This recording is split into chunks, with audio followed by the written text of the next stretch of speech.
Hi, I'm Mark, Creative Director of Media Molecule, and I'm going to present a simple masterclass that will hopefully help you use some of what you've learnt so far and turn that into an entire game. I'm going to be focusing on a remix of the dreamiverso Dash game.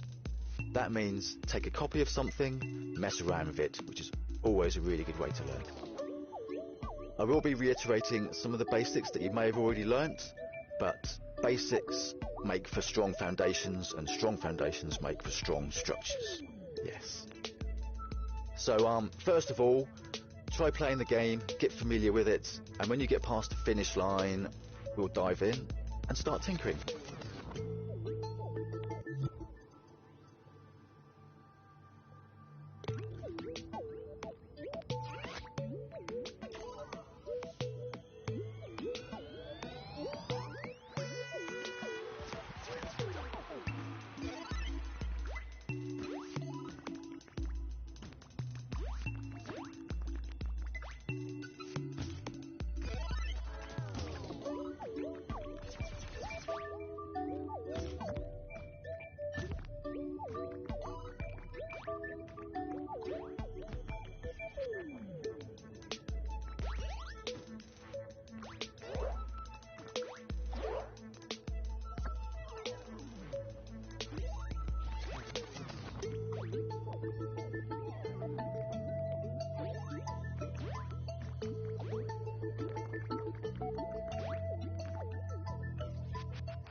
Okay, let's start by making sure we feel comfortable navigating the space.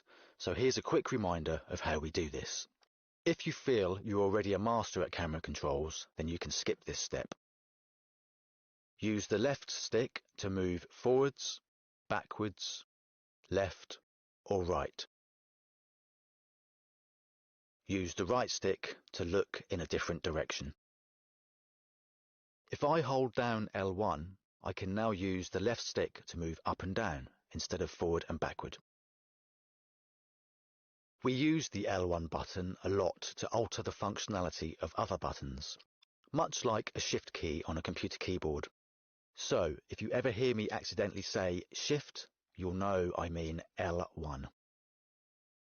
This level is pretty large, and it's pretty slow using this method if you want to get to the other side of the track, for example. So let's remind ourselves of some quicker ways of moving around. If I position my imp tip over a place I want to go, I can hold down L1 and tap R1. This will zip us there in an instant.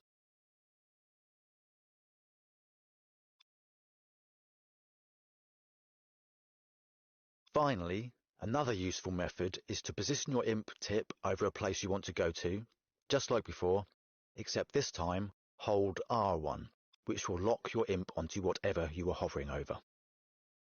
You can now use the left stick to zoom in and out and the right stick to orbit around the point you grabbed. Using this method, you can also use the motion sensor in your controller by physically moving the whole thing to orbit around the point you grabbed. This is a very nice method once you get used to it. Have a go. It's worth spending time with these techniques until you feel comfortable moving around. When you feel you're getting the hang of it, click the big arrow and we'll do the next step.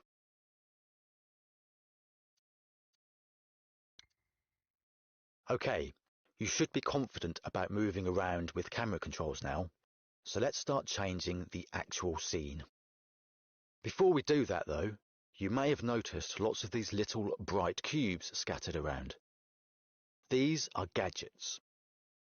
We don't need to see them for now, so let's hide them. Go to the menu, find the Show Hide button, and make sure electronics are turned off. That'll make things a bit clearer. Okay, let's start changing the track layout. In this step, I'll be talking about deleting, moving, and cloning. If you feel you're already a master of these techniques, then feel free to skip this step. A really easy thing to do is just delete some bits. Position your imp tip over a module. You'll see it highlight to show which thing you're over, and then you can simply press the triangle button to delete it. You'll also find a delete tool in the menu. Remember, use the square button to show or hide the menu. In the Tools menu, you'll find the Delete tool, but I suggest you try to remember the shortcut buttons. It will make for a far more fluid experience, and this is a masterclass after all. Sometimes you'll notice these little white outlines that remain. These were added as an artistic choice using paint mode after the various track modules were placed. If you want to learn more about painting, then check out the art tutorials. But for now, feel free to just delete them if you wish. It won't affect how the scene plays either way. And remember, you can use the left and right directional buttons to undo or redo your actions. We can also really easily move any of the pieces in the scene. Move is the default tool for the imp in edit mode. You'll know the imp has this tool equipped by the icon on its tip. You should see these 4 arrows. If you see something else, then you have another tool equipped, but you can easily lose it by pressing the circle button to get back to the move tool. So, to move something, position the imp tip over the bit you want to move, then press and hold R2 to grab it. Now you can move it. Note that you can still use the sticks to navigate the scene while holding an object. You can also select a bunch of things using the X button, and then move or delete them all at the same time. Just press X on each bit you want to select, or hold down X and swipe over all the bits you want to select. Press the circle button to unselect everything you've selected. Cloning things in the scene is a quick and easy way to start adding things. To do this, simply hold down L1. Remember, we treat L1 like a shift key on a computer keyboard. Then grab using R2 as before and move it. This will make a copy. To try out any of the changes you make, press the Options button to bring up the Options menu and select the Play Mode icon. Then we can test what we've just done.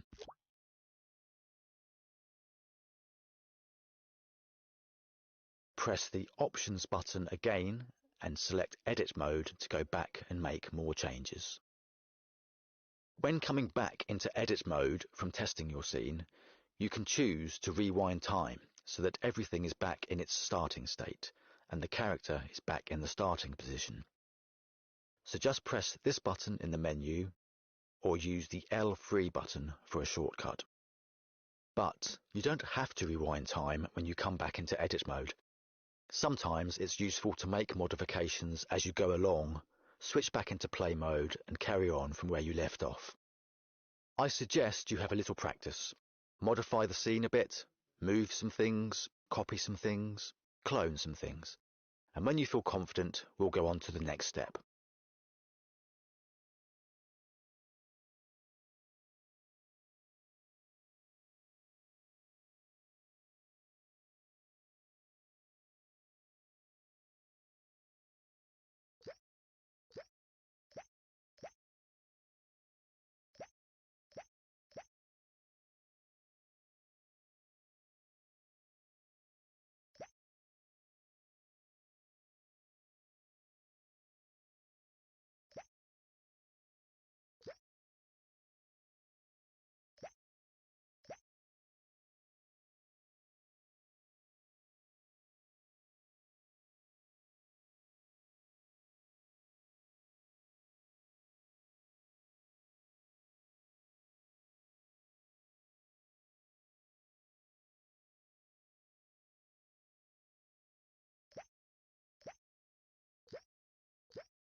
Hello again.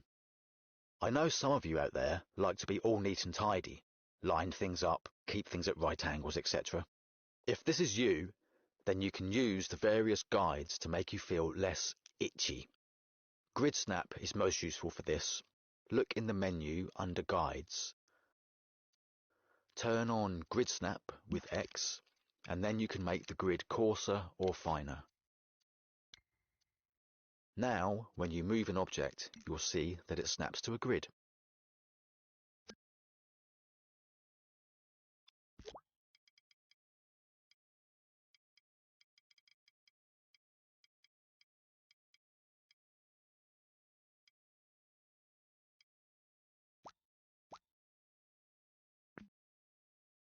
Turning on Obey Auto Guides will also help with moving and placing stuff. It literally means behave as you do in the home space. Depending on which item you select, it will try to make it easier to place for you. This behavior is determined by the creator of each individual item, with a gadget we'll discuss elsewhere. In most cases, it will make the object align to the surface of other objects. Go ahead, have a practice at using the guides, then when you're ready, we'll move on to the next step.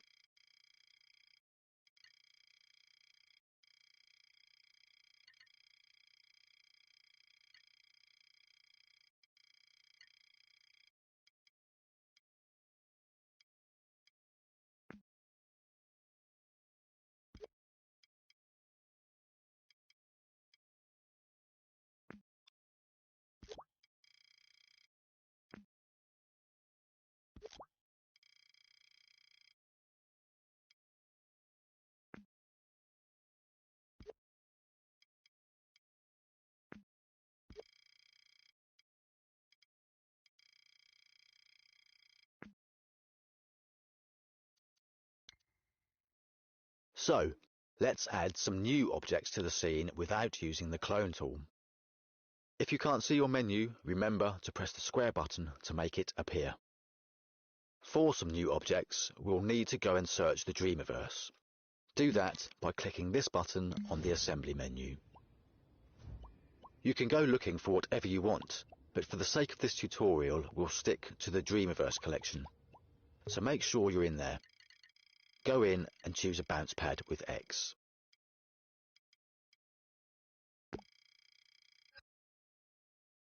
You can now stamp some objects into the scene using either X or R2, whichever you prefer. Let's turn on Obey Auto Guides, so it's easier to put these things on the floor. Go to the menu, select Guides, then Obey Auto Guides.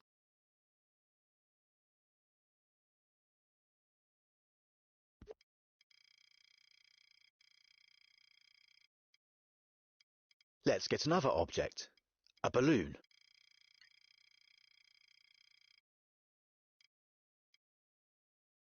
Now, make sure all the guides are off and stamp a balloon in the air. Before I stamp it though, note that I can rotate it using the touchpad. Just slide your finger on the touchpad in different directions to rotate it. While we're on the subject of rotating, let me show some other ways to do this.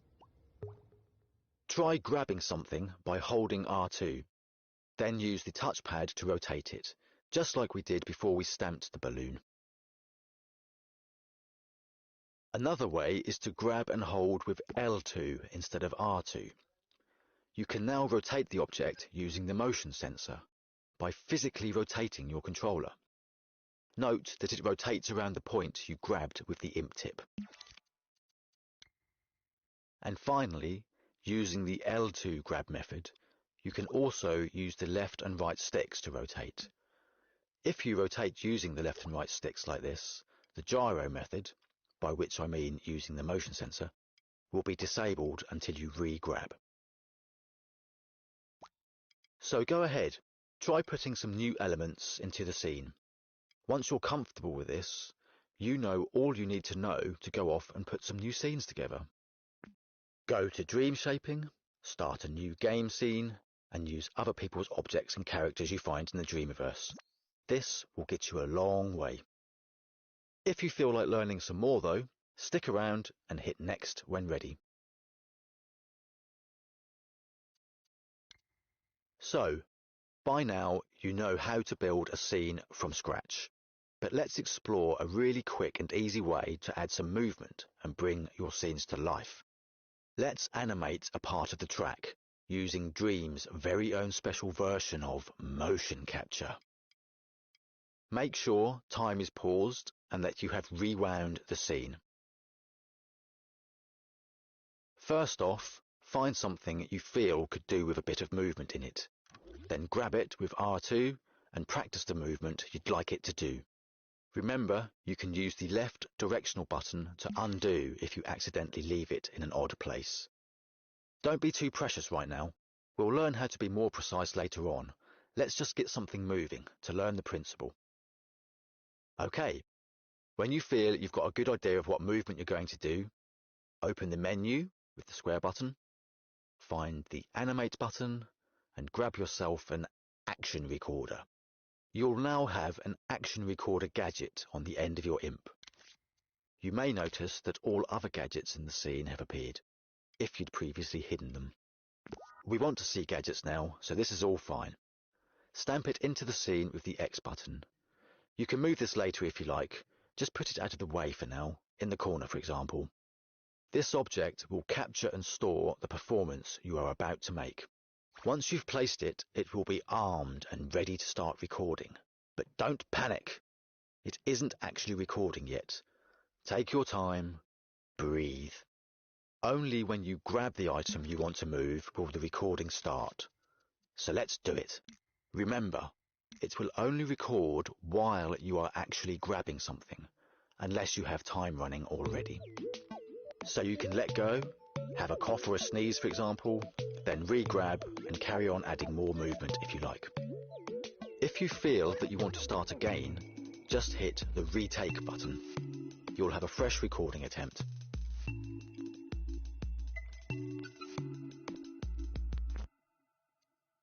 When you feel you're happy enough, press the stop recording button to finish capturing your moves. Congratulations! You just officially became an animator. Start time using this button or use the R3 shortcut, and hey presto, movement. By default, things animated with this technique will loop forever. If you want to learn more about animating, then check out the animation tutorials. Now, not only do you know how to collage a scene together, you can animate it too. So there's really nothing to stop you making some great platforming style games now. Go on, have a go. Press next to learn about some more exciting stuff.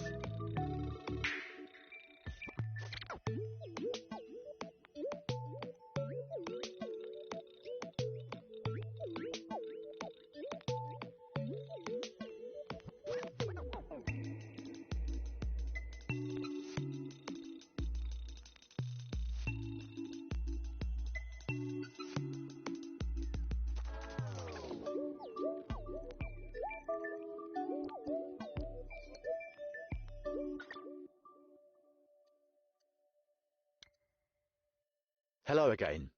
Let's get a bit deeper now. Assuming you haven't gone triangle button mad and deleted everything in the scene, there will be some objects in there that you can modify in ways other than just deleting them or moving them.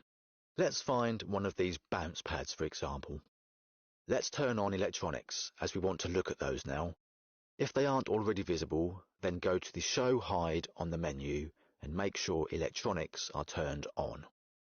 Notice if you hover over the object you animated, you will see the path that it follows, and the gadget the animation is in will throb. You can delete the gadget with the triangle button if you want, or leave it. It's up to you.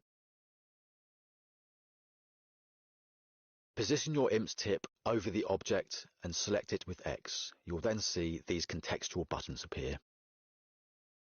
This bounce pad isn't actually a single object. It's a few objects that have been grouped together. But we can go into this group to mess around with the individual members of it, much like going into a folder on a computer. Press this button to scope into the group. You'll notice everything else go grey and blurred, except the things in the group. Yes, some of these things are still colourful. They're a special case, which we'll ignore for now. Pressing the Hide Everything Else button will make it super clear what is in this group, as it will hide everything else. We are now scoped into this bounce pad, and you'll notice that a gadget has appeared, which was invisible before. Gadgets will hide themselves unless you are in the same scope as them. There are exceptions to this, but we don't need to concern ourselves with those right now. So, you can go back or leave this scope by pressing this button in the corner. You can also use a shortcut to scope in and out. Hover over the object, hold L1 and tap X. This will take us in. Holding L1 and tapping circle button will take us out. In, out, in, out. Shake it all about. So, make sure you are in the bounce pad scope. You should see this gadget, a microchip. You can recognize a microchip by this little symbol. We can look inside the guts of a microchip by either selecting it with X and using the Open Microchip button, or by holding L1 and tapping X. This will tunnel us into the microchip and reveal some of its inner workings on its circuit board.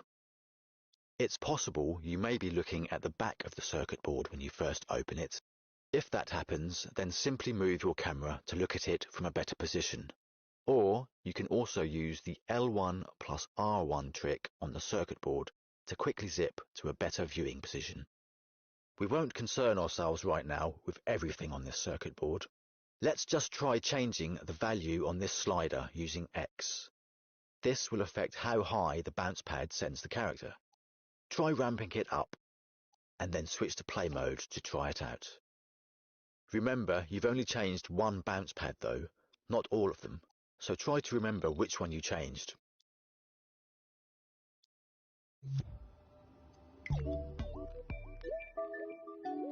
Come back into edit mode and locate the bounce pad microchip that you left open.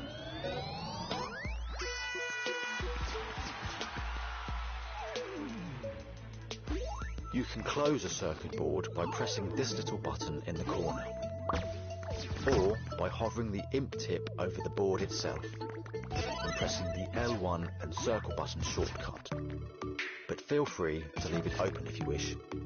You can happily scope out of the bounce pad, but leave the circuit board open.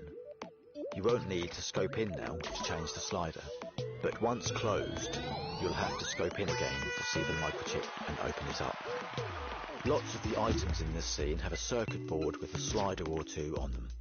So hunt around the scene, scope in, find them, experiment. Come back when you feel ready to learn some more.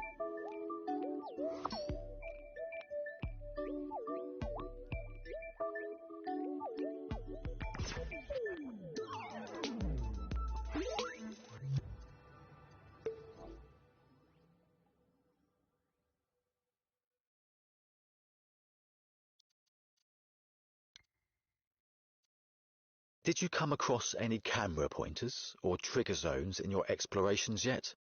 No? Then let's find one. There should be one right near the start gate. Assuming you haven't deleted them all, they look like this. This is a trigger zone, and this is a camera pointer. Notice that when you hover your imp tip over either of these gadgets, a wire will appear. This shows us that they're connected to each other. A trigger zone is a way of saying, when something enters a certain area, do something. In this case, the trigger zone activates the camera pointer. When the cone character is in the trigger zone, a camera pointer will force the camera to look in a defined direction. If you select the trigger zone with the X button, then you'll see the area that it cares about. You might need to zoom out a bit to see it fully. If you position your imp tip over the green zone, you'll see that arrows appear. These show us that we can change the dimensions of the area. Just hold down R2 and drag. Press the circle button to deselect the trigger zone. There is another way to change the parameters of a trigger zone that gives you more control, but I'll save that for another time. We'll keep it simple for now.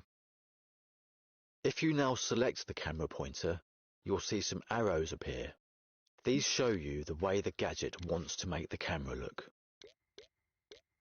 If you grab the camera pointer gadget by holding L2 instead of R2, you'll be able to change the defined angle. Use either the sticks or motion sensor.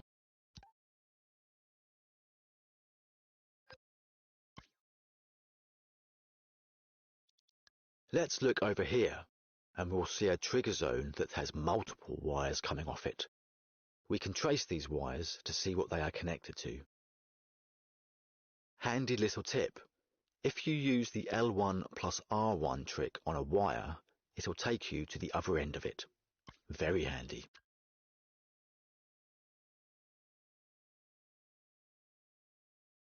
We can see that we are connected to this large microchip. We'll take a look in there later. The other two wires are connected to camera pointers. If there's more than one camera pointer connected to a trigger zone, then the camera will blend between the two defined angles, based on how close the character is to each one. It's also worth noting, if you have a camera pointer in a scene that isn't connected to a trigger zone, then it will be on all the time and take away a player's ability to manually control the camera angle. When you feel you've understood trigger zones and camera pointers, why not try adding your own somewhere? You'll find the bits you need under Gadgets in the menu. Trigger zones live in Sensors and Input.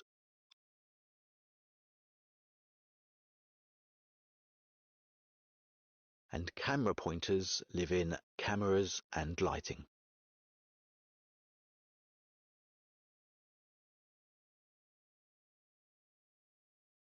Simply stamp them into the scene and connect them like so. Grab this little port with X or R2 and connect it to the power port on the camera pointer.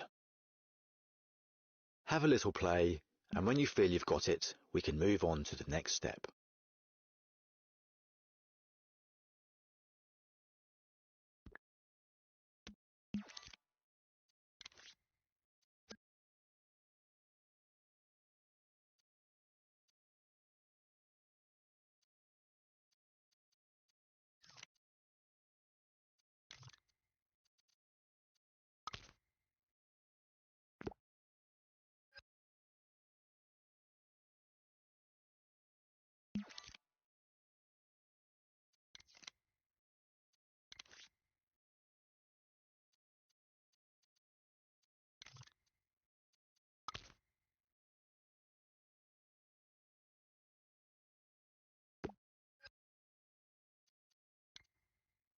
Okay, let's start messing around with some other stuff.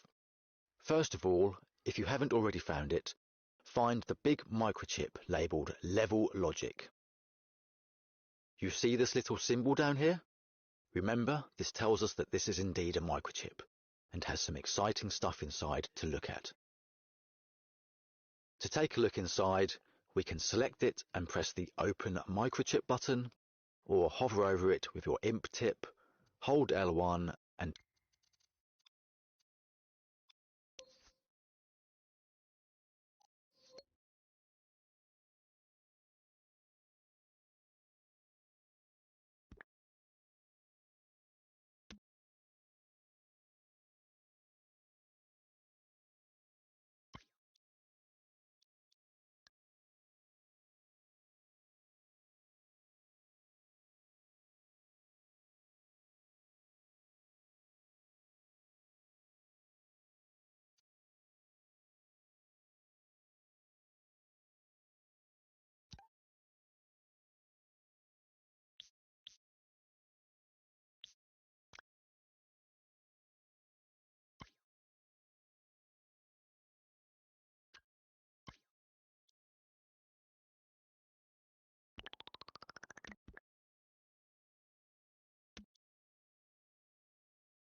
press X.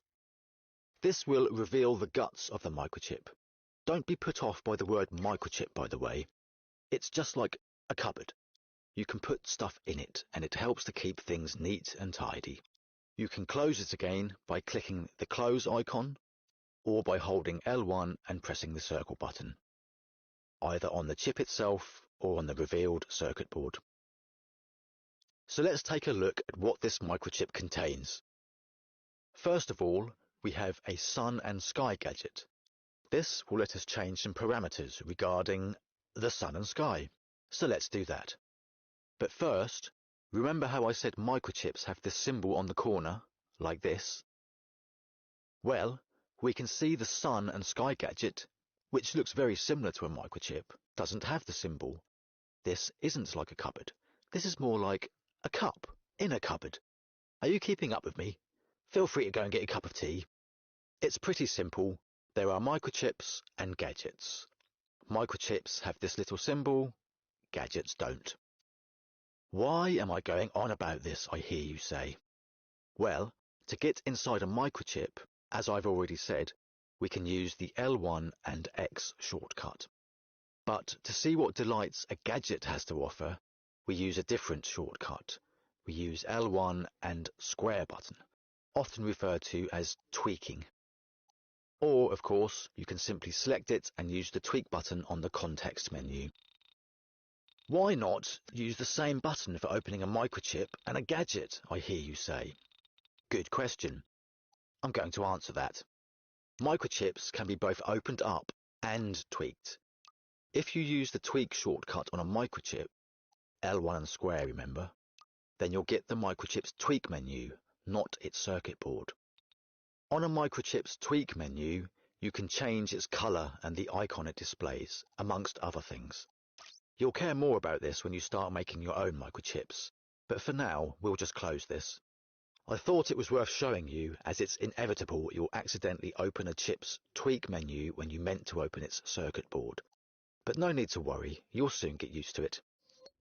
So, anyway, let's tweak this sun and sky gadget.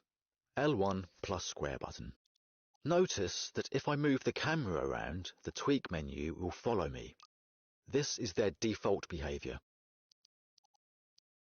If you prefer it not to do that, then simply press this little button here, and it will sit in the world. This tweak menu has two pages. First page controls the sun brightness and color, etc. But let's look on the second page. Select this tab by pressing the X button with the imp tip. By holding down the X button and dragging these sliders, you can change the color and brightness of the sky. I can grab the whole menu by holding down R2 if I want to move it to see more clearly. Remember, X button to change something on a tweak menu, R2 to grab and move the whole menu. Let's change a few sliders and see what happens.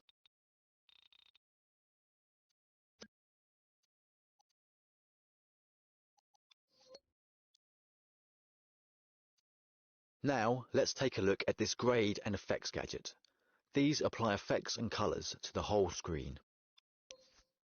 Have a little muck around, test it out in play mode, and if you're feeling really ambitious, why not try hooking up a trigger zone to a grade or sky gadget and see what happens? Note that if you have more than one grade or sky gadget in a scene, and they are active at the same time, they will average out their settings with the other gadgets of the same type. When you're ready, come back for the final step in this masterclass.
So let's finish up by looking in this gadget here, Global Settings.